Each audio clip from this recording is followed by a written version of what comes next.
AQI का जो स्तर है वो बहुत ज़्यादा बढ़ चुका है और हमारी दिल्ली यानी पूरा NCR एक रेड जोन में आ चुका है। क्या है इसकी वजह, जानते हैं इस रिपोर्ट में।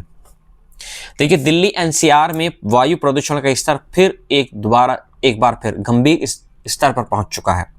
बीते कुछ दिनों से हवा की धीमी गति और मौसम की स्थिति के कारण बहुत ज़्यादा धूल, धुआं और स्मॉग अधिक मात्रा में जमा हो गया है। यानी एक तो जो कंस्ट्रक्शन का काम वहां पर चल रहा है, दूसरा जो वाहनों से जो धुआं निकल रहा है और फैक्ट्रियों से जो धुआं निकल रहा है, उसकी वजह से धुंधलाहट इतनी ज़्यादा हो गई है दिल्ली के अंदर कि आप मतलब 1 किलोमीटर का जो नज़ारा है वो भी आप बिल्कुल सही से देख नहीं सकते, कोई बिल्डिंग के ऊपर चढ़कर। इतनी मुश्किल हालात हो गए हैं दिल्ली के अंदर।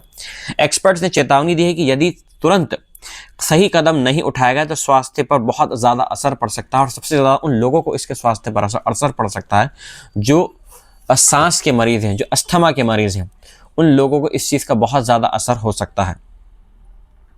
हालांकि कुछ दिन पहले ग्रेडेड रिस्पांस एक्शन प्लान का तीसरा चरण हटा दिया गया था, जिसको GRAP भी बोलते हैं, लेकिन प्रदूषण में राहत नहीं मिली। तीसरे चरण के दौरान लागू किए जाने वाले प्रमुख प्रतिबंधों में स्कूलों में खेल गतिविधियों पर रोक, यानी जो स्कूल में जो स्पोर्ट्स एक्टिविटी होती है उन पर रोक लगा दी गई थी।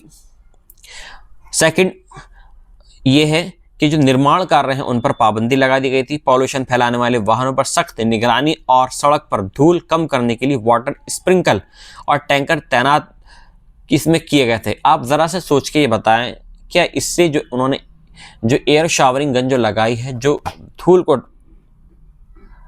मतलब कम करती है, उसको दबाती है, क्या इससे दिल्ली का जो प्रदूषण का स्तर है वो कम हो सकता है? बिल्कुल भी नहीं हो सकता।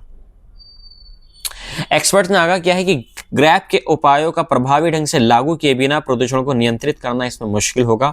वहीं लोगों से अनुरोध किया गया है कि वे बाहर कम समय बिताएं, यानी बाहर बहुत कम निकलें, जरूरत पड़ने पर ही जाएं, अन्यथा बिल्कुल भी ना जाएं। नहीं तो ज़्यादा से ज़्यादा टाइम अपनी फैमिली के साथ में आप घर पर ही स्पेंड करें।